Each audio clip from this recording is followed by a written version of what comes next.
no compromise. உங்க சைடுலயும் எங்க சைடுலயும். It's a GT promise. GT Holidays, South India's #1 travel brand. தமிழர்களின் number one choice Tamil matrimony. இப்போது புதிய அறிமுகம் ஆச்சி ஹோட்டல் சாம்பார் 50 கிராம் ரூபாய் 20 மட்டுமே. எடப்பாடியார் திடீர்னு ஏன் 10,000 கொடுத்தார், ஏன் சொல்லணும்? என்னன்னா, ஸ்டாலின் 5,000 கொடுத்தார் இல்லையா, இப்போ 5,000னு அனௌன்ஸ் பண்ணார் இல்லையா, எலெக்ஷன் டேட் அனௌன்ஸ் பண்ணுறதுக்கு முன்னால் இன்னொரு 5,000 அவர் திடீர்னு அனௌன்ஸ் பண்ணுறதுக்கு வாய்ப்பு இருக்குது அப்படிங்கிற தகவல் ரொம்ப க்ளோஸ் சர்க்கிளில் பரவி. பீகாரில் நிதிஷ்குமார் 10,000 ரூபாய் அனௌன்ஸ் பண்ணுறார். அனௌன்ஸ் பண்ணதுக்கு அப்புறம் நாங்கள் ஆட்சிக்கு வந்தால் ஒவ்வொரு ரேஷன் அட்டைதாரர்களுக்கும் 30,000 தருவோம் சொல்லி தேஜஸ்வி யாதவ் கூறினார். எடுபடலை. இப்போ என்னன்னா, இனிமேல் எந்த ஒரு மானிட்டரி பெனிஃபிட் தொடர்பான அறிவிப்பை ஸ்டாலின் வெளியிட்டாலும் முதல்லயே நல்லிஃபை பண்ணி விட்டார் எடப்பாடி. இது ஒரு மாஸ்டர் ஸ்ட்ரோக். ஆழ்வார்பேட்டில் ஸ்டாலினுடைய வீட்டுக்கே போய் கேசி வேணுகோபால் பேசுகிறார். கூட சத்தீஸ்கர் மாநிலத்தினுடைய முன்னாள் துணை முதல்வர் KP சிங்தேவ் இருக்கிறார். அந்த பக்கம் ஸ்டாலின், கனிமொழி. ஃபோட்டோவே இல்லையே. டெல்லியில் அதுக்கு முன்னால் ராகுல கனிமொழி சந்தித்தார். அந்த ஃபோட்டோ வந்துதான். என்ன பிரச்சனை ஓடிக்கிட்டு இருக்கோம்னா, இன்றைக்கி நாம் பேசிகிட்டு இருக்கிறது 26ஆம் தேதி. இந்த ரெக்கார்டிங் 26ஆம் தேதி நடந்துட்டுருக்கு. எத்தனை நாள் ஆச்சு? 4 நாள் ஆயிடுச்சு. இன்னமும் காங்கிரஸுக்கு பேச்சுவார்த்தை நடத்த அழைப்பே விடுக்கலை DMK தரப்பில். என்ன காரணம்? 25ஆம் தேதி இந்தியன் எக்ஸ்பிரஸில் கிரீஷ் சோதங்கருடைய ஒரு இன்டர்வியூ வெளிவருகிறது. ரொம்ப முக்கியமான இன்டர்வியூ. அதில் அவர் சொல்கிறார், எங்களை பேச்சுவார்த்தைக்கு தாவேகா அழைப்பு விடுத்திருக்கிறது. ரொம்ப வெளிப்படையாக சொல்கிறார். காங்கிரஸ் டெக்னிக்கலி ஸ்பீக்கிங் இன்றைக்கும் DMK கூட்டணியில் இருக்குது. ஒரு கூட்டணியில் இருக்கிறப்போ இன்னொரு கட்சி பேச்சுவார்த்தைக்கு எங்களை அழைத்திருக்கிறதுன்னு யாராவது சொல்லுவாங்களா? DMKக்கு கிடைத்து வந்த ஒரு 5% ஓட்டு, விசிபிள் ஓட்ஸ் கட் ஆகுதுன்னு. நான் காங்கிரஸுக்கு உண்டான ஓட்டை மட்டும் கழிக்கிறேன். இந்த காங்கிரஸ் இருக்கிறதுனால அதோடைய இம்பேக்ட்னால சைடில் வரக்கூடிய ஓட்ஸ் எல்லாம் நான் சொல்ல. காங்கிரஸுடைய நேரடி ஓட்டு ஒரு 4.5% 5% இருக்கலாம், இல்லை 4% வச்சுக்கோங்க. ஆனால் காங்கிரஸ் இருப்பதுனால வரக்கூடிய இந்த இம்பேக்ட் அடுத்த ஒரு 3% வரைக்கும் போகலாம். ஓவராலாக அதோடைய இஃபெக்ட் அப்படிங்கிறது 7% இருக்கும். இந்த 7% DMKக்கு இல்லாமல் போகும். இதுல இப்ப இந்த தாவேகா காங்கிரஸ் கூட்டணி அமைவதற்கு யார் யாரெல்லாம் வேற வெளியில இருந்து ஹெல்ப் பண்ணிட்டு இருக்காங்க? கேரளத்தை பொறுத்தளவுல காங்கிரஸே ஜெயிக்கக்கூடிய நிலையில் இருந்தாலும் விஜயோட கூட்டணி வச்சு விஜய தேர்தல் பரப்புரைக்கு பயன்படுத்தி கொள்வதன் மூலமாக வெற்றியை ஒரு ஸ்வீப்பா மாற்றலாம். அப்போ காங்கிரஸுடைய தலைமைக்கு 2 கேள்வி எழுகிறது. DMKயோட கூட்டணி வச்சு தமிழகத்தில் சில தொகுதிகளை பெறுவதா, விஜயுடன் கூட்டணி வைத்து 2 மாநிலங்களை கைப்பற்றுவதா? அதன் நேயர்களுக்கு அன்பு வணக்கம். இன்றைய சிறப்பு நேர்காணலில் நம்முடன் இருந்திருக்கிறார் மூத்த பத்திரிகையாளர் கோலகல சீனிவாஸ் அவர்கள். சார் வணக்கம். வணக்கம் சார். இப்போ இந்த அறிவிப்புகள், மிக குறிப்பாக தேர்தல் வருகிறது அப்படிங்கிறதால இந்த அறிவிப்புகள்லாம் பெரிய அளவில் இப்போ பேசப்படக்கூடிய விஷயமா இருக்கு. அதுலேயே 2 நம்பர்ஸ் இப்போ மிகப்பெரிய ஒரு விஷயமாக சமூக வலைதளங்களில் மாறி இருக்குது. ஒன்று 28,000 ரூபாய், இன்னொன்று 35,000 ரூபாய் அப்படின்னு 2 விஷயம். ஒன்று 28,000 ரூபாய் அப்படிங்கிறது 2021 சட்டமன்ற தேர்தலில் தான் ஆட்சிக்கு வந்த உடனே நாங்கள் மகளிர் உரிமை தொகை கொடுப்போம் அப்படின்னு திமுக சொன்னது. ஆனால் கிட்டத்தட்ட 3 வருஷம் கொடுக்கல. அந்த தொகை ஒரு குடும்பத்துக்கு 28,000 ரூபாய். இது எப்போ கொடுப்பீங்கன்னு எதிர்கட்சிகள் ஒரு பக்கம் கேள்வியாக வச்சுட்டு இருக்கிறாங்க. இன்னொரு பக்கம் NDA தரப்பில் எடப்பாடி அவர்கள் சொன்ன அந்த 10,000 ரூபாய், அதுக்கப்புறம் அவர் கொடுக்கறதா சொன்ன மாதம் 2,000 ரூபாய், அப்புறம் NDA கொடுக்கறதா சொல்ற ரூபாய் எல்லாமே சேர்ந்து ஒரு 35,000 ரூபாய். இப்போ இது எல்லாமே இந்த தேர்தல் இந்த களத்துல மக்களுடைய மனநிலையில என்ன மாதிரியான ஒரு தாக்கத்தை ஏற்படுத்தும் அப்படின்னு நினைக்கிறேன்? 28, 35 இதெல்லாம் நம்மளுடைய இன்டர்பிரட்டேஷன். அனௌன்ஸ்மெண்ட் படியே எடுத்துப்போம். நம்ம எடப்பாடியார் 10,000 ரூபாய் எங்களுடைய ஆட்சி வந்தால் குடும்ப அட்டைதாரர்கள் ஒவ்வொருவருக்கும் தரப்படும் அப்படின்னு சொல்லியிருந்தார். உதவித்தொகையாக தரப்படும் அப்படின்னு அவர் சொல்லியிருக்கிறார். அதுக்கு முன்னால் ஸ்டாலின் அவர்கள் 5,000 ரூபாய்ன்னு சொல்லியிருந்தார். இந்த 5,000ல் 3,000 ரூபாய் அவர் மாதம் தர வேண்டிய தொகை, பிப்ரவரி, மார்ச், ஏப்ரல் இந்த 3 மாதம் மகளிருக்கு தர வேண்டிய மகளிர் உரிமை தொகையை ஒன்றா சேர்த்து 5000 முன்னா சேர்த்து, அதுக்கப்புறம் ப்ளஸ் 2000 ரூபாய் கோடைகால சிறப்பு நிதி. ஸோ 5000 கிரெடிட் பண்ணிடுறாங்க. இப்போது இந்த 5000ல் இந்த 3000 ரூபாய் அடங்கிறதுனால இப்போ அடுத்த 2 மாதத்துக்கு மகளிருக்கு தனியாக உரிமை தொகைன்னு எதுவும் கிடைக்க போகிறதில்ல, ஏன்னா ஆல்ரெடி கொடுத்தாச்சு. ஆனால் அதே நேரத்தில் எடப்பாடியார் அனௌன்ஸ் பண்ணியிருக்கிற 10,000ங்கிறது முற்றிலும் புதியது. அது ஏற்கனவே இருக்கக்கூடிய தொகையை சேர்த்தோ பிரித்தோ ஜிகுனா வேலை செய்தோ கொடுப்பதில்லை. அது ஒரு தனித்தொகை, அது ஒரு தனி வரவு. இது 2 அடிப்படையான வித்தியாசம். இதில் எடப்பாடியார் திடீர்னு ஏன் 10,000 கொடுத்தார், ஏன் சொல்லணும், அதுக்கு ஒரு ஸ்டோரி இருக்குது. அந்த உள்வட்டத்தை சேர்ந்த ஒரு சில ஜேர்னலிஸ்ட்டுக்கு தெரியும். என்னென்னா, ஸ்டாலின் 5000 கொடுத்தார் இல்லையா, இப்போ 5000னு அனௌன்ஸ் பண்ணார் இல்லையா, எலெக்ஷன் டேட் அனௌன்ஸ் பண்ணுறதுக்கு முன்னால் இன்னொரு 5000த்தை அவர் திடீர்னு அனௌன்ஸ் பண்ணுறதுக்கு வாய்ப்பு இருக்குது அப்படிங்கிற தகவல் ரொம்ப க்ளோஸ் சர்க்கிளில் பரவிட்டு. இப்போது எடப்பாடி பழனிசாமியும் ஏற்கனவே சிஎம்ஐ இருந்தவர் தான். உளவுத்துறையில் அவங்களுக்கும் ஆட்கள் இருப்பாங்க, அதிமுக ஆதரவு அதிகாரிகளும் கொஞ்சம் பேர் இருப்பாங்க. அவங்க மூலமாக போயிருக்குமா என்னன்னு தெரில. அதனால இவர் இம்மீடியட்டாக 10,000 ரூபாய் அனௌன்ஸ் பண்ணிட்டார்.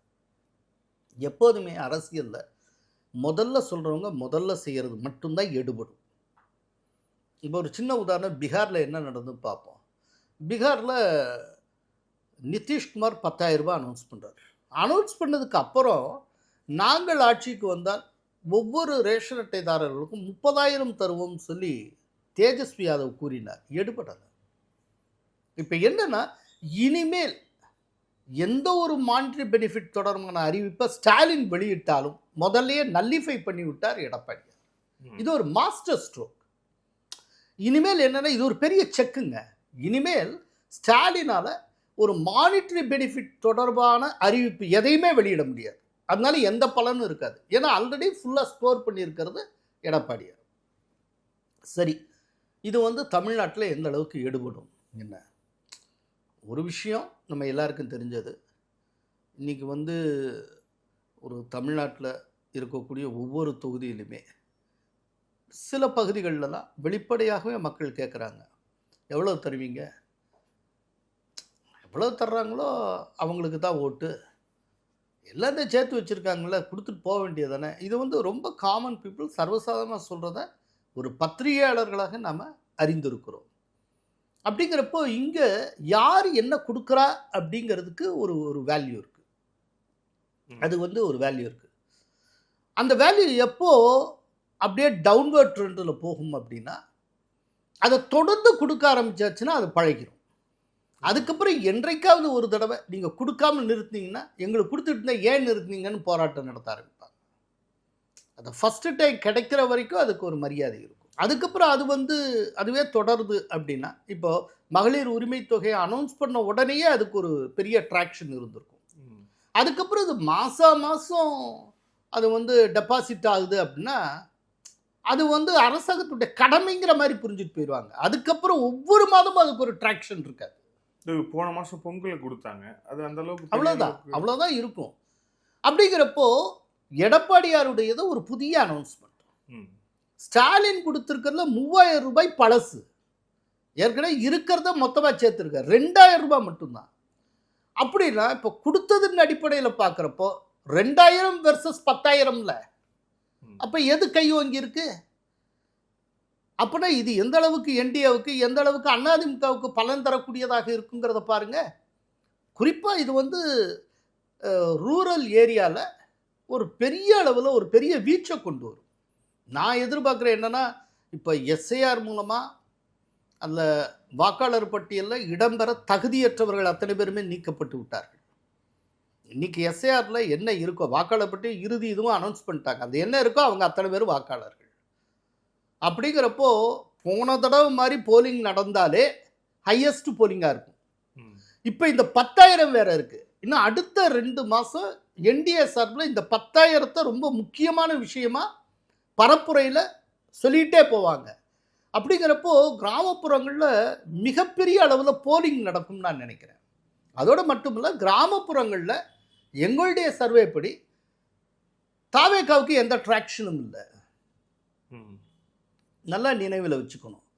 அப்படிங்கிறப்போ கிராமப்புறத்தில் ஒரு மிக பெரும்பாலான தொகுதிகளில் பெரிய வெற்றியை அதிமுக அடைவதற்கு வாய்ப்பு இருக்கிறது.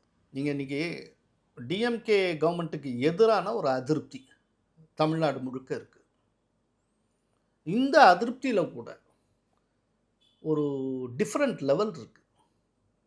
அர்பனில் எவ்வளோ அதிருப்தி இருக்கும், ரூரலில் எவ்வளோ அதிருப்தி இருக்கும்.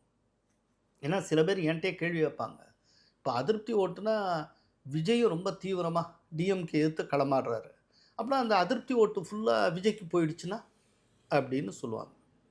இப்போ எங்களுடைய ஃபைண்டிங்ஸ் என்னென்னா, விஜயனுடைய ஒரு பேஸு, விஜயனுடைய அந்த ட்ரேசஸ் எல்லாமே அர்பனில் தான் இருக்குது, ரூரலில் இல்லை அப்படிங்கிறது. பெருவாரியாக ரூரலில் அறவே இல்லை. இப்போது அதிருப்தி எந்த இடத்துல இருக்கும் அப்படிங்கிறத பார்ப்போம். ஒரு ரூரலில் ஆரம்பிச்சிட்டிங்கன்னா, ஒரு சாதாரண கிராமப்புறத்தில் அவன் ஒவ்வொரு நாளும் ஏதோ ஒரு விதத்தில் அரசு சார்ந்தே தான் இருக்கணும். ஒரு கல்வினா அங்கே இருக்கக்கூடிய ஒரு கவர்மெண்ட் ஸ்கூலு, இல்லாட்டி கவர்மெண்ட் மிடில் ஸ்கூல், இல்லாட்டி ஆரம்ப பள்ளி. ஒரு டாக்டர் ஒரு உடம்புக்கு சீக்கு, ஒரு ஃபீவர் அப்படின்னா அங்கே இருக்கிற ஆரம்ப சுகாதார நிலையம், பிரைமரி ஹெல்த் சென்டர். ஒரு தண்ணி வரல அப்படின்னா அவங்க தெருவில் அடிபம்பு ஒழுங்காக இருக்கா இல்லையா, இல்லைன்னா அது சம்மந்தமாக அங்கே இருக்கக்கூடிய ஒரு விஏஓட்ட சொல்லுவாங்க, அங்கே இருக்க கவுன்சிலர் இருந்தால் அவங்கள்ட்ட சொல்லுவாங்க, ஏதோ ஒன்று மேனேஜ் பண்ணுவாங்க. ஒரு ரோடு போடணுமா கவர்மெண்ட்டை போடணும். ஒரு சுடுகாட்டுக்கு ஒழுங்காக போகிறதுக்கு பாதை இல்லைன்னா அவன் அங்கே இருக்கிற தாசில்தார்கிட்ட சொல்லி ஆகணும். ஒரு வயலுக்கு பம்ப் செட்டு போடணும்னா அதுக்கு பெர்மிஷன் வாங்கியாகணும். ஒவ்வொன்றுக்குமே நீங்கள் பார்த்தீங்கன்னா இவங்க அரசை நம்பி அரசோடையே தான் இருந்துக்கிட்டு இருப்பாங்க.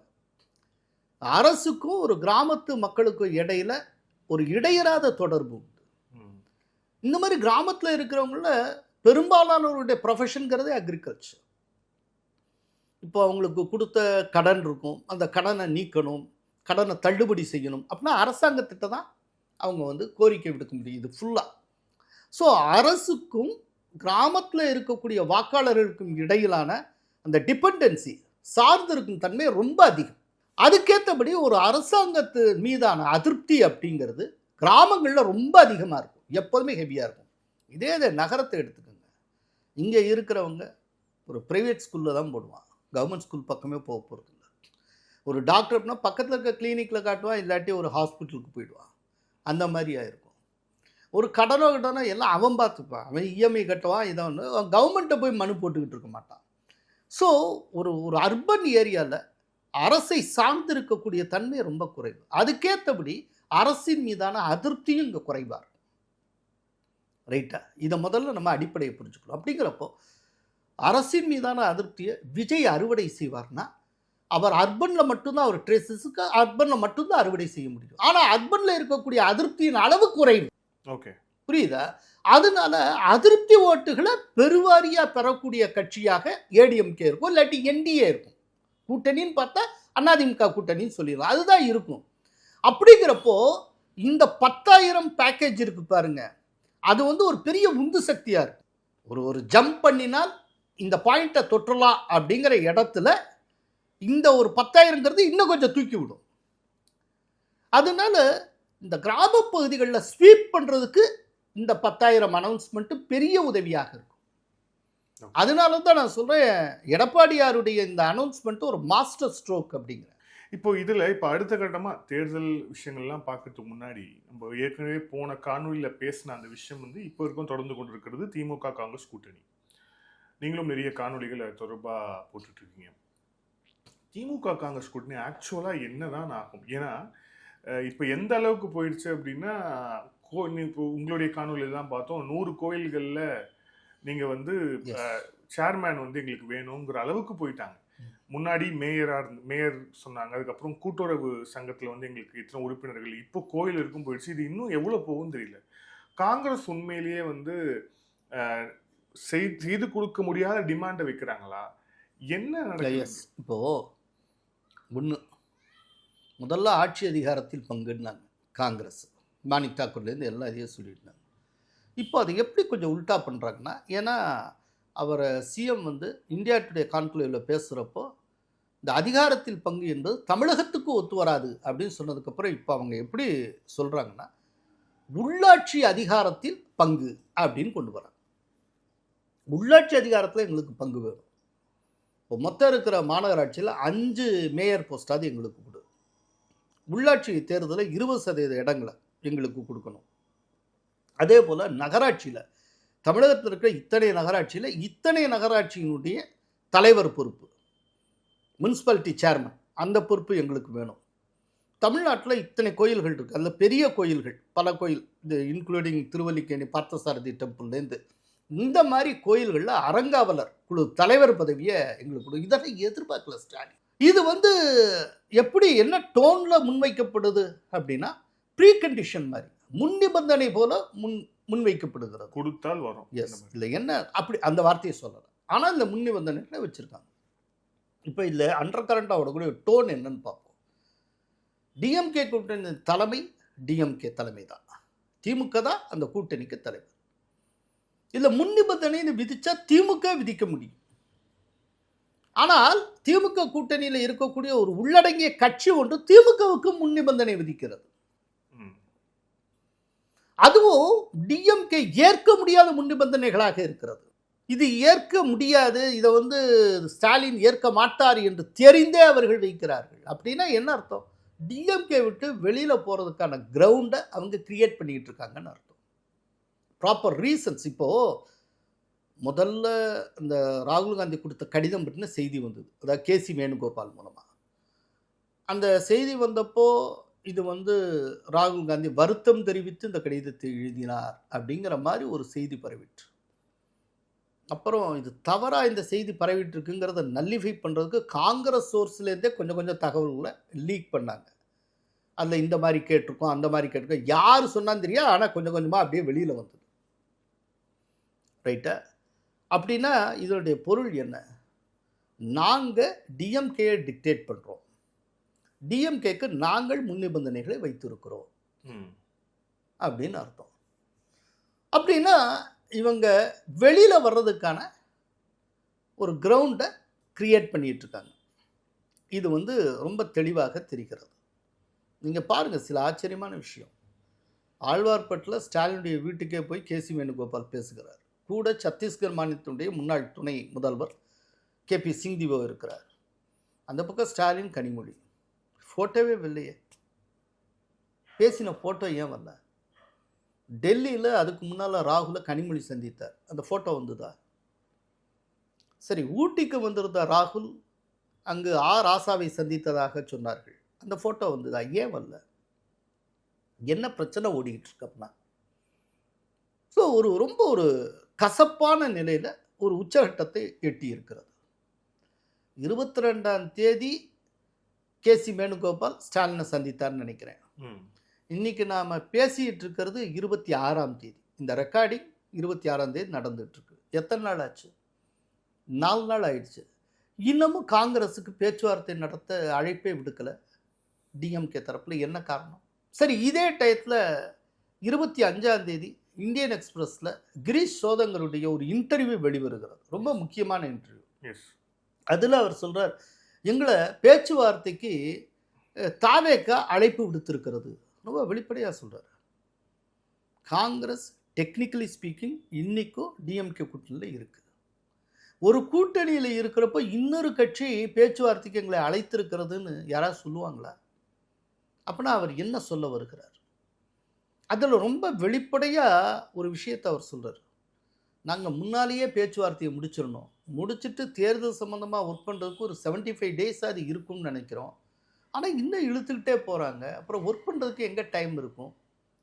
இது வேணுமே காலதாமதமாக்கி நெருக்கடிக்கு உள்ளாக்கி கடைசியில் அவங்க கொடுத்ததை பெற்றுக்கொள்ளும் நிலைக்கு நாங்கள் தள்ளப்படுவதை விரும்பவில்லை. இதே போன்ற விஷயங்களை, சம்பவங்களை நாங்கள் மகாராஷ்டிரத்திலும் பீகாரிலும் பார்த்திருக்கிறோம். அப்படியே கடைசி வரைக்கும் பிடி கொடுக்காமலே இழுத்தடிச்சு கடைசியில் ஒரு நெருக்கடியில் ஒரு முட்டுச்சந்தில் நிறுத்தி இவ்வளவுதான் அப்படின்னு கொடுக்குறது. அப்போ பீகாரில் என்னாச்சு, இவங்களுக்குள்ள கடைசி வரைக்கும் தொகுதி பங்கீடே கொடுக்க முடியல. கடைசியில் காங்கிரஸ் போட்டியிடும் தொகுதிகளை காங்கிரஸே அறிவித்து கொண்டது. 61 தொகுதியில் போட்டியிட்டாங்க. இதை அவர் கோட் பண்ணுறார், கிரீஷ் சோதங்கர். இந்த மாதிரி நாங்கள் பார்த்துருக்குறோம் அப்படின்னு சொல்லிட்டு அவர் சொல்லியிருக்கார். அதே போல் எங்களுக்கு 12லேருந்து 20% இருக்குது, 22,000 கிராம கமிட்டிகள் நாங்கள் அமைத்து இருக்கிறோம், 63,000 இந்த பூத் ஏஜென்ட்ஸ் இருக்காங்க, இது நிறையா சொல்கிறார். இப்போ மார்ச் 5ஆம் தேதி அவரை ராகுல் சென்னைக்கு வருகிறார். வந்துட்டு காஞ்சிபுரம் மாவட்டத்தில் அவங்க கிராம கமிட்டி நிர்வாகிகள் கூட்டம் நடக்கிறது, அதில் பங்கேற்க இருக்கிறார். இப்போ அன்னைக்கு அவர் முக்கிய முடிவை ஏதாவது அறிவிப்பாரா, இல்லாட்டி வந்தவர் அப்படியே திடீர்னு விஜயை பார்ப்பாரா, ஸ்டாலினை பார்ப்பாரா, தெரியலை எங்கே போய் நிற்கும்னு. அதனால் டிஎம்கேக்கும் காங்கிரஸுக்கும் இடையிலான முருகல் நிலை முடிவுக்கு வரவில்லை, தொடர்கிறது, முட்டுக்கட்டை நீடிக்கிறது. ஆனால் இதில் ரொம்ப முக்கியமான விஷயம், இனிமேல் காங்கிரஸ் வெளியேறினாலும் இல்லாட்டி வெளியேறாமல் டிஎம்கேயோடைய இருந்தாலும் இது 2 பேருக்கும் பயனற்றதாக இருக்கும். இந்த கூட்டணியிலே காங்கிரஸ் தொடருதுன்னு வச்சுப்போம். இனிமேல் எப்படி காங்கிரஸுக்கு டிஎம்கே கேடர்ஸ் ஓட்டு போடுவாங்க? இவ்வளவு தூரம் பேசியாச்சு, இவ்வளவு தூரம் இது பண்ணியாச்சு, வரும். இனிமேல் காங்கிரஸுக்கு எப்படி ஓட்டு போடுவாங்க? இப்போ 2019 என்ன நடந்தது? அதாவது கழுத்தில் கத்தியை வச்சு 63 தொகுதியை வாங்கினாங்க. உங்களுக்கு ஞாபகத்தில் இருக்கும், சிபிஐ எல்லாம் மிரட்டி. அப்போது ஹோம் மினிஸ்டர் இருந்தவர் சிதம்பரம் தான் அந்த வேலையை பார்த்தது. 63 தொகுதியை வாங்கினாங்க, வெறும் 5 தொகுதியில் ஜெயிச்சாங்க. என்ன காரணம்? டிஎம்கே கேடர்ஸ் ஓட்டு போடல. ஸோ இப்போது ஒரு இடத்துக்கு வந்தாச்சு, என்னன்னா சேர்ந்து நின்னாலும் இந்த 2 தரப்பினுடைய ஓட்டு ப்ராப்பராக பரஸ்பரம் டிரான்ஸ்ஃபரே ஆகாது. டிஎம்கே நிற்கிற இடத்துல காங்கிரஸ்காரங்க தாவேக்காவுக்கு ஓட்ட போட்டு போயிடுவாங்க. அதே போல காங்கிரஸ் நிற்கக்கூடிய இடத்துல டிஎம்கே வேற விதமாக ஓட்ட போடுவாங்க. சம்டைம்ஸ் பிஜேபி நிற்காமல் அந்த இடத்துல ஏடிஎம்கே கூட ஓட்டு போட்டு போயிடுவாங்க, ஒரு திராவிட கட்சின்ட்டு. ஏன்னா அவங்க நிச்சயமாக டிஎம்கேக்காரங்க தாவேக்காவுக்கு போட போகிறதில்ல. ஏன்னா தாவேக்கா தான் கொள்கை எதிரியாச்சு டிஎம்கேக்கு. அதனால ஸோ அதனுடைய பலனை ஏடிஎம்கே அறுவடை செய்யும். அப்படிங்கிறப்போ இவங்க சேர்ந்து நின்னாலும் பலன் என்டிஏவுக்கு. இது ஒரு ஆஸ்பெக்ட். சேரல, வெளியில் வந்துட்டாங்க காங்கிரஸ், தாவேக்காவோட போகிறாங்க. அந்த சீனரியோவை பார்ப்போம். அப்படின்னா என்ன ஆகுது? முதல்ல காங்கிரஸ் இங்கிறது ஷிஃப்ட் ஆகுது. அப்படின்னா டிஎம்கேக்கு கிடைத்து வந்த ஒரு 5% ஓட்டு, விசிபிள் ஓட்ஸ் கட் ஆகுதுன்னு அர்த்தம். டிஎம்கேக்கு கிடைச்சிருந்த ஓட்டில் ஒரு 5% உத்தேசமாக நீங்கள் கழித்து விடலாம். நான் காங்கிரஸுக்கு உண்டான ஓட்டை மட்டும் கழிக்கிறேன். இந்த காங்கிரஸ் இருக்கிறதுனால அதனுடைய இம்பேக்ட்னால சைடில் வரக்கூடிய ஓட்ஸ் எல்லாம் நான் சொல்ல. காங்கிரஸுடைய நேரடி ஓட்டு ஒரு 4.5% 5% இருக்கலாம், இல்லை 4% வச்சுக்கோங்க. ஆனால் காங்கிரஸ் இருப்பதனால வரக்கூடிய இந்த இம்பேக்ட் அடுத்த ஒரு 3% வரைக்கும் போகலாம். ஓவராலாக அதனுடைய இஃபெக்ட் அப்படிங்கிறது 7% இருக்கும். இந்த 7% டிஎம்கேக்கு இல்லாமல் போகும். இப்போ அதுக்குண்டான ஓட்டை தவிர்த்து ஒரு 3% இஃபெக்ட்னு சொல்கிறேன் இல்லையா? அந்த இஃபெக்ட் எதுனா சிறுபான்மையினர் ஓட்டு. எப்போதுமே காங்கிரஸ் மேலே சிறுபான்மையினருக்கு, கிறிஸ்டியன்ஸ் ஆகட்டும் முஸ்லீம்ஸ் ஆகட்டும், ஒரு சாஃப்ட் கார்னர் உண்டு. இப்போ அவங்க ஓட்டு இருக்குல்ல, இப்போ அவங்களுக்கு அவங்க முடிவெடுக்கிறதுல ஒரு குழப்பம் இருக்கும். ஏன்னா அவங்க அத்தனை பேருக்கும் டிஎம்கேயும் வேணும், காங்கிரஸும் வேணும், தாவேக்காவும் வேணும். இல்லை தாவேக்காவுடைய தலைவரே ஒரு கிறிஸ்டியன். அப்போது ஒவ்வொரு கிறிஸ்டியனுக்கும் டிஎம்கேக்கு போடுறதா, காங்கிரஸுக்கு போடுறதா, தாவேக்காவுக்கு போடுறதா, இந்த ஒரு கேள்வி இருக்கும். இதில் ஏதேனும் ஒரு தொகுதியில் டிஎம்கேயும் தாவேக்காவும், இல்லை டிஎம்கே வெர்சஸ் காங்கிரஸ்ன்னு இருக்குன்னா அப்போது இந்த மனக்குழப்பம் உச்சத்தை தொடும், யாருக்கு போடுறதுன்னு. அதில் கொஞ்சம் ஷிஃப்ட் ஆனால் கூட அந்த ஓட்டு டிஎம்கேக்கு போயிருக்க வேண்டிய ஓட்டு. இப்போ அதே நேரத்தில் தாவேக்கா கூட்டணி வெர்சஸ் ஏதோ இடத்துல தேமுதிக நிற்குதுன்னு வச்சுப்போம். அப்போ சிறுபான்மையினர் தாவேக்காவுக்கு போட்டு போவோம். அவங்க டிஎம்கேக்கு போடணும்னு நினைக்கிறவங்க கூட தாவேக்காவுக்கு போட்டு போவாங்க. ஆனால் அதுவே தாவேக்கா கூட்டணி வெர்சஸ் டிஎம்கே நிற்குன்னா அந்த இடத்துல குழப்பம் ஏற்படும். அப்போ ஒரு 7% வரைக்கும் வாக்குகளை டிஎம்கே இழக்க வேண்டியிருக்கும். அப்பவும் நஷ்டம். கூட இருந்தாலும் ஓட்டு டிரான்ஸ்ஃபர் ஆகாது. வெளியில வந்தால் வாக்கு இழக்கும். 2 விதத்திலையும் டிஎம்கேக்கு நஷ்டம். டிஎம்கேடைய நஷ்டம் என்டிஏவுக்கு லாபம், அதிமுக கூட்டணிக்கு லாபம். அவ்வளவுதான். இதுல இப்ப இந்த தாவேகா காங்கிரஸ் கூட்டணி அமைவதற்கு யார் யாரெல்லாம் வந்து வேற வெளியில இருந்து ஹெல்ப் பண்ணிட்டு இருக்கிறாங்க? குறிப்பா உங்களுடைய காணொலியில சொல்லும்போது பீகாரை சேர்ந்த ஒருவர் அப்படின்னு வந்து நீங்க பேர் பிரசாந்த் கிஷோரை சொல்லியிருக்கு. ஆமா. ஸோ பிகே இதில் வந்து இன்வால்வ் ஆயிருக்கு. நிச்சயமா இன்வால்வ் ஆகிருக்காருன்னு சொல்றாங்க. இப்போ திரும்பவும் அவர் வந்து ராகுலோட ரொம்ப க்ளோஸாக இருக்கிறார். ஏன்னா பீகாரில் அவருடைய அரசியல் சக்ஸஸ்ஃபுல்லாக இல்லை. தொடர்ந்து அந்த அரசியலை பிரசாந்த் கிஷோர் முன்னெடுப்பார்னு தோணல. இப்போலேருந்து அவர் திரும்பவும் ஸ்ட்ராட்டஜிஸ்ட் லைஃப் ஆரம்பித்தா தான் 2029 லோக்சபா எலெக்ஷன் அப்போ அவர் திரும்ப அந்த பழைய இடத்துக்கு வந்து சேர முடியும். அநேகமாக 2029 எப்படியா ஜெயிக்கணும், பிரைம் மினிஸ்டர் ஆகணும், இந்த கனவெல்லாம் ராகுலுக்கு இருக்குது. அப்போது ராகுலுக்கு இவர் உதவி செய்ய தயாராக இருக்கிறார். ராகுலும் இவரை 2029 பயன்படுத்தி கொள்ள தயாராக இருப்பார்னு நான் நினைக்கிறேன். இன்னொன்று, பிரசாந்த் கிஷோர் இவர் கட்சி ஆரம்பித்த புதுசில், யார் விஜய் ஆரம்பித்த புதுசில் அவருக்கு அட்வைஸராக அவர் தான் வந்தார். அப்புறம் பீகார் எலெக்ஷன் வந்தது தான் ஜான் ஆரோக்கியசாமியை விட்டுட்டு அவர் அங்கே பீகாருக்கு போனார். அதனால தொடக்க நாளிலிருந்தே விஜய பிகேவுக்கு தெரியும். அதனால அவர் வந்து ஒரு முக்கியமான ஒரு விளையாட்டு விளையாடிட்டு இருக்காரு.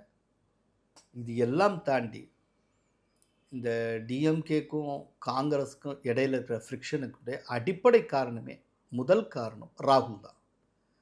நான் ஏற்கனவே சொல்லியிருக்கேன், ராகுல் வந்து சமீப காலமாக ஒரு குறிப்பிட்ட தியரி ஒன்று வச்சுருக்கார்.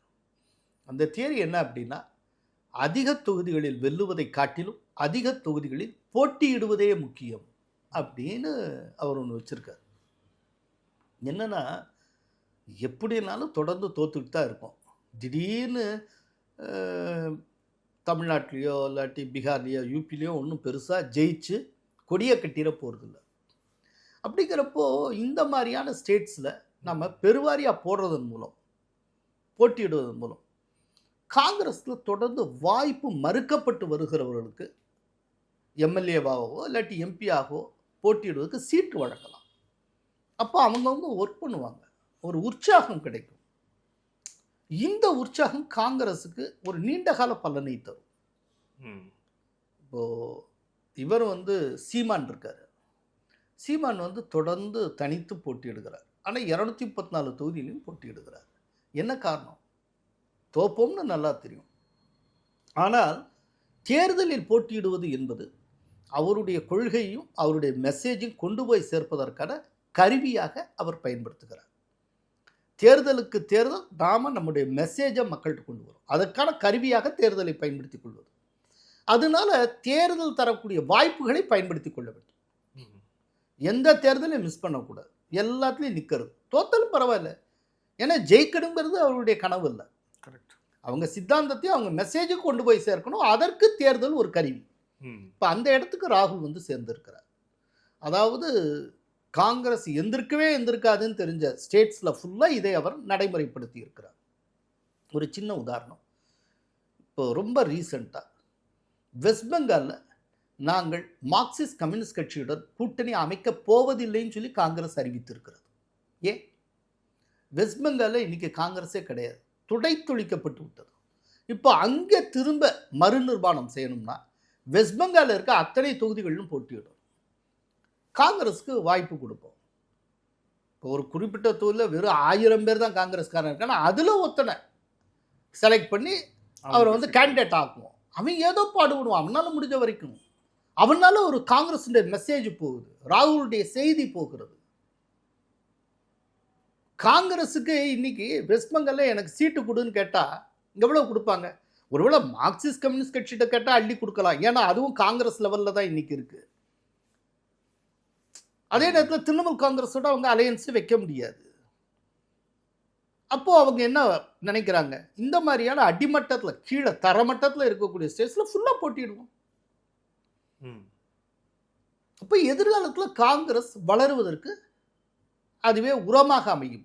இல்ல ஆனா அப்படின்னு 2021 சட்டமன்ற தேர்தல்ல திமுக கூட்டணியில 25 தொகுதிகளை பெற்று 18 தொகுதியில வந்து ஜெயிச்சாங்க. சோ கம்பேரிட்டிவ்லி நான் அந்த என்ன சொன்னேன்னா, அலைன்ஸ்ல ஸ்ட்ரைக் ரேட் வந்து DMK விட காங்கிரஸ் 2021க்கு அப்புறம் தான் 2021க்கு அப்புறம் தான் ராகுலுடைய மனநிலையே மாறிடுச்சு. அதுக்கப்புறம் இன்னொன்னு இருக்கு. 2021ல அவங்க கேரளத்துல ஆட்சி இழந்தாங்க. புதுச்சேரியில ஆட்சி இழந்திருக்காங்க. ரைட்டா? இவ்வளவும் நடந்திருக்குல்ல. இப்போ கேரளத்திலையும் புதுச்சேரியிலையும் ஆட்சியை பிடிக்கணும். அந்த நிர்பந்தம் இருக்குல்ல. அப்படிங்கிறப்போ 2021 தேர்தல்லேருந்து 2026 தேர்தல் மாறுபட்டது. அப்போ அவங்களுக்கு ஒரு கால்குலேஷன் இருக்கு. என்னன்னா, விஜயோட நம்ம அலையன்ஸ் வைக்கிறது மூலமா பாண்டிச்சேரியில் ஆட்சியை பிடிப்பது சுலபம். ஏன்னா அது சிட்டி ஸ்டேட்டு, விஜய்க்கு ஒரு நல்ல ஃபாலோயிங் இருக்கு. அப்படிங்கிறப்போ ரெங்கசாமியை இது பண்ணிட்டு நம்ம ஓவர் கம் பண்ணி வரணும்னா விஜயோடைய கூட்டணி நமக்கு கை கொடுக்கும். அது ஒன்று. ரெண்டாவது, கேரளத்தை பொறுத்தளவில் காங்கிரஸே ஜெயிக்கக்கூடிய நிலையில் இருந்தாலும் விஜயோட கூட்டணி வச்சு விஜய தேர்தல் பரப்புரைக்கு பயன்படுத்தி கொள்வதன் மூலமாக வெற்றியை வந்து ஒரு ஸ்வீப்பாக மாற்றலாம். அப்போ காங்கிரஸுடைய தலைமைக்கு 2 கேள்வி எழுகிறது. டிஎம்கேயோட கூட்டணி வச்சு தமிழகத்தில் சில தொகுதிகளை பெறுவதா, விஜயுடன் கூட்டணி வைத்து 2 மாநிலங்களை கைப்பற்றுவதா? விஜயோட அலைன்ஸ் வச்சிங்கன்னா 2 ஸ்டேட் கிடைக்கும். டிஎம்கேயோட அலைன்ஸ் வச்சா தமிழ்நாட்டுக்குள்ள 25 தொகுதியோ 28 தொகுதியோ கிடைக்கும். இன்னொன்று, இன்னைக்கு டிஎம்கேக்கு எதிரான ஆன்டி இன்கம்பன்சி ஹெவியாக இருக்கு, அதிருப்தி. ஸோ அந்த அதிருப்தியையும் காங்கிரஸ் தூக்கி சுமக்கணும்.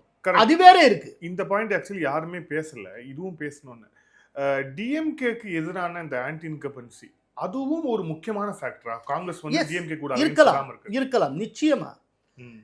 நீங்க ரொம்ப அதிருப்திக்கு உள்ளா இருக்கிற கட்சியோட அலையன்ஸ் வைக்கிறீங்கன்னா அவங்களுக்கு எதிரான அதிருப்தியை நீங்களும் தானே தூக்கி சுமக்கிறீங்க. சார், நீங்க ஒரு பிரதான கட்சியோட கூட்டணி வைக்கிறீங்க. அந்த பிரதான கட்சிக்கு மாநிலம் முழுக்க நல்ல வரவேற்பு இருக்குன்னா அதுக்கு கிடைக்கக்கூடிய, அதனுடைய தலையில் விழக்கூடிய அந்த பூமழை அத்தனையும் உங்கள் தலையிலையும் விழும். ரொம்ப சுகமாக இருக்கும். இன்னைக்கு அதிருப்திங்கிற சுமையை டிஎம்கே சுமந்துக்கிட்டு இருக்கிறப்போ நீங்கள் அதோட கூட்டணி வச்சிங்கன்னா அந்த சுமையில் பாதியை நீங்களும் தானே உங்கள் தோளில் சுமக்கணும். இல்லை, இது மாணிக்கம் தாகூரும் சொன்னார். திமுக செய்த பாவங்களை நாங்கள் சுமக்கிறோம். எஸ், இது ரொம்ப முக்கியமானது. அப்போ திமுக பாவங்களிலிருந்து கழுவாய் பெறுவதற்காகவும் சில தொகுதிகளை காட்டிலும் 2 மாநிலங்களில் நாம் ஆட்சியை பிடித்து விட முடியும் அப்படிங்கிற நம்பிக்கையின் அடிப்படையிலும் டிஎம்கே கூட்டணியிலிருந்து விடுபடுவதற்கும் வெளியே வருவதற்கும் நிறைய சாத்தியங்கள் உண்டு. அதனால அநேகமா விஜயை நோக்கி காங்கிரஸ் நகர்கிறதோ அப்படின்னு எனக்கு தோன்றுகிறது. அதோடு மட்டும் இல்லை, நார்த் இந்தியாவில் சரமாரியா காங்கிரஸ் தோற்றுக்கொண்டே வருகிறது. அப்படிங்கிறப்போ கொஞ்சம் கற்பனை பண்ணி பாருங்க. இந்த 2026 எலெக்ஷனில் உங்களுக்கு கேரளத்துலேயும் காங்கிரஸ் கவர்மெண்ட், பாண்டிச்சேரியும் காங்கிரஸ் கவர்மெண்ட்னா ஆல்ரெடி தெலுங்கானாவில் உங்கள் கவர்மெண்ட்டு, கர்நாடகா. அப்படிங்கிறப்போ கர்நாடகா, தெலுங்கானா, கேரளம், அதுக்கப்புறம் பாண்டிச்சேரின்னு ஆயிரும். மோரலஸ் என்டையர் சவுத் இந்தியா காங்கிரஸ் அப்படிங்கிற மாதிரி ஆயிடுதுல. அப்போது நார்த் இந்தியாவில் அவங்க லூஸ் பண்ணிட்டு வந்ததை இதை வச்சு ஈடுகட்டலாம்ல. ஒரு ஃபேஸ் லிஃப்டிங் தானே. ஏன்னா இந்த தடவை இந்திய கூட்டணியுடைய தலைமை பொறுப்பில் இருந்த காங்கிரஸ் அகற்றணும்னு பல பேர் கோரிக்கை விடுத்து கொண்டு இருக்கிற நிலையில் இப்போ உத்தவ் தாக்கரே ஸ்டாலினை கொண்டு வந்தால் என்னங்கிறார், இன்னொரு தரப்பில் மம்தாவை கொண்டு வரணுங்கிறாங்க. ஸோ ஒரு அகில இந்திய கூட்டணிக்குள்ளேயே அந்த கூட்டணிக்கு தலைமை தாங்குகிற வாய்ப்பு இருக்குல்ல, அந்த வாய்ப்பே காங்கிரஸுக்கு தரக்கூடாதுன்னு சொல்லி காங்கிரஸுக்கு அதுக்கு எதிரான ஒரு மனப்போக்கு தீவிரமடையக்கூடிய சூழ்நிலையில் காங்கிரஸ் ஒரு ஃபேஸ் லிஃப்ட் தேவையில்லை. அப்போ இந்த வாய்ப்பை அவங்க பயன்படுத்திப்பாங்கல்ல. திரும்ப இந்த பாருங்க, எங்களை சும்மா சாதாரண நினச்சிடாங்க, நாங்களும் 2 ஸ்டேட் ஜெயிச்சிருக்கோம், காங்கிரஸுக்கு காலரை தூக்கி விட்டுக்கிறதுக்கு ஏதாவது ஒரு சந்தர்ப்பமாக இருக்க வேண்டாமா? அது இந்த சந்தர்ப்பம். அதுலேயும் கேரளத்தில் அவங்க ஸ்வீப் பண்ணாங்கன்னு வச்சுக்கோங்க, அந்த வெற்றி எப்படி இருக்கும்? விஜயை சேர்த்துட்டு அதுக்கு வாய்ப்பு கிடைக்கும். இதெல்லாம் தான் காரணம். இப்போ கொஞ்சம் கெடுபிடியாக டிஎம்கே நடந்து கொள்வதே காங்கிரஸுக்கு இப்போ வாய்ப்பாக போய்விட்டது.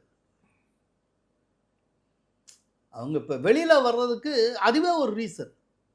இப்போது சோதங்கர் திரும்ப திரும்ப சொல்கிறாரு ஒன்று, உங்களை பேச்சுவார்த்தைக்கு அழைக்கல, வேண்டுமென்றே தாமதம் செய்கிறார்கள். நாங்கள் பேச்சுவார்த்தைக்கான குழு அமைச்சு எத்தனை நாட்கள் ஆகிவிட்டன. இப்போ தான் இவங்க 22ஆம் தேதி 21ஆம் தேதி தான் குழுவையே அமைச்சிருக்காங்க டிஆர் பாலு தலைமையில். இவ்வளோ டிலே பண்ணால் அப்புறம் 75 நாளில் நாங்கள் என்ன பிரச்சாரம் பண்ண முடியும்?